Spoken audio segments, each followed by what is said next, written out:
Overdrive. Today we ride the new Kawasaki 175, get behind the wheel of the Aston Martin DBX 707 and bring you sights and sounds from the 6th edition of the Great India Drive. Hello and welcome to Overdrive. I am Sohini Dutt. I hope you all have been having a very good holiday season and have had a crackling starter to the new year. We've got some very exciting stories lined up for you today to get 2023 started on a very high note.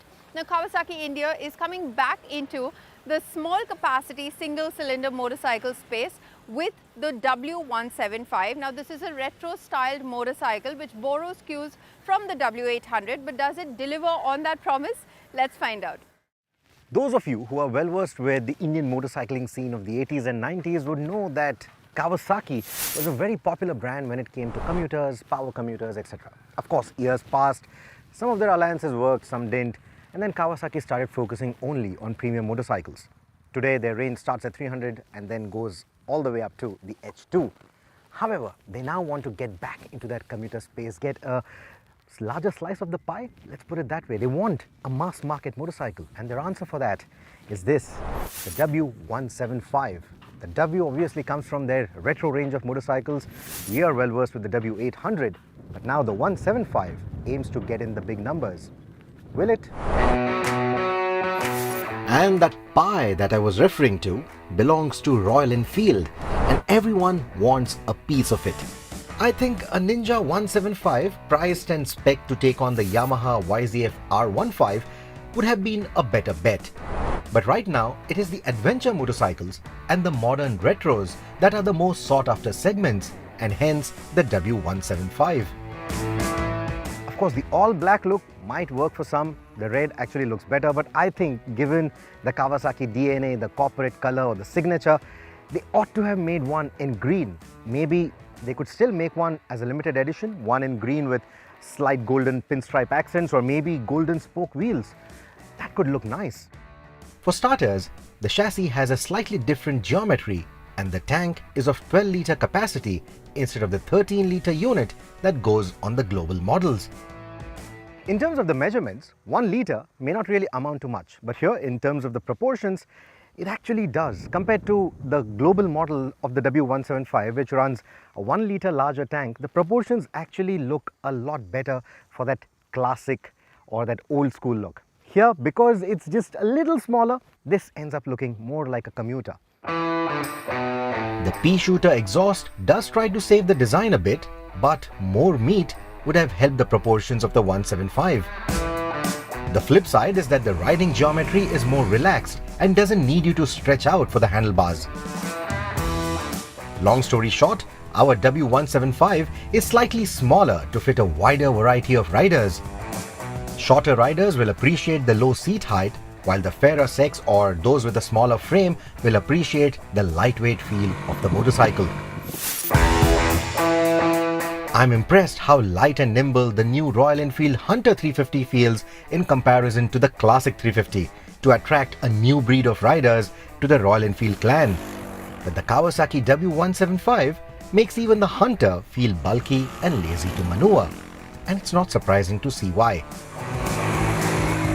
While it is not a fair comparison, the similar price tags and the body styles are likely to make certain consumers consider both these options, and that is where the smaller engine size could deter the Kawasaki's ambitions. The highlight of this engine is the refinement that it offers. Even when you're riding at 100 on the highway, that's more or less the top speed of this motorcycle, you do not feel any vibrations in the handlebars.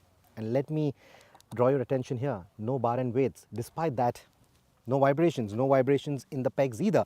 So that refinement is really something that you're paying all those top bucks for.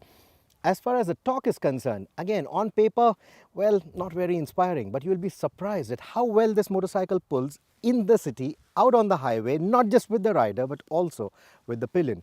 So do take a test ride before you make any decisions. This motorcycle is a lot more than what the spec sheet suggests. 30 to 90 kilometers an hour is its happy zone. And it's beyond this point that the motorcycle starts losing breath, and 100 km an hour takes ages to reach and highlights the low power output of this engine. But the mid-range torque doesn't leave much room for complaint.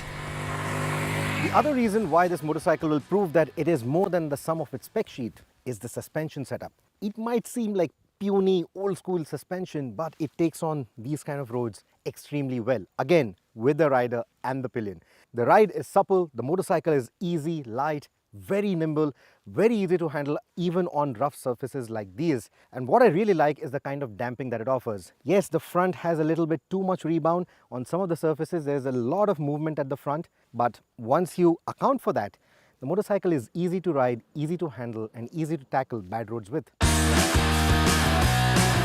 The ride comfort is easily one of the best for a commuter in this segment. The wide seat, fore and aft, contributes further to that effect for both users. The motorcycle maintains its composure around bends quite nicely too, but the skinny tires and the spongy brakes will limit how much enthusiasm you can show around winding roads. The brakes certainly need improvement in their bite and their feel, but the single-channel ABS works as advertised. This Kawasaki is not a quacker then, but the city is where the W175 shines, feeling easy to flick around and simply whizzing through the traffic with a likable purr.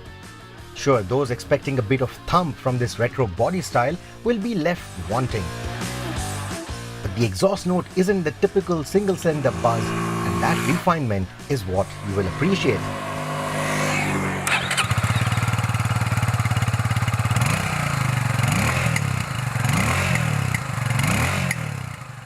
I really like this motorcycle.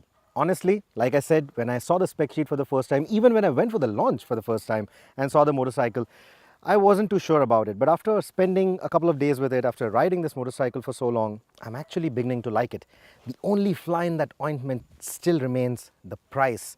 It's a bit too much if you ask me, even for a likable motorcycle like this.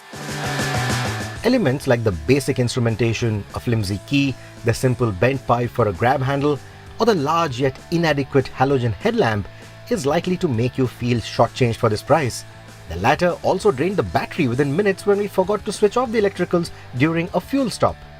But these shortcomings, for the lack of a better word, are easy to ignore once you ride the bike, because it is a simple, nice motorcycle and an alternative to the other modern retros in this price bracket if you're looking for something that is well built, reliable, and yet lightweight. Old-timers too, looking for an easygoing Kawasaki commuter, could take a liking to the new W175. Will all of this amount to the kind of numbers Kawasaki is expecting from the W175 though? Well, that I'm not sure of.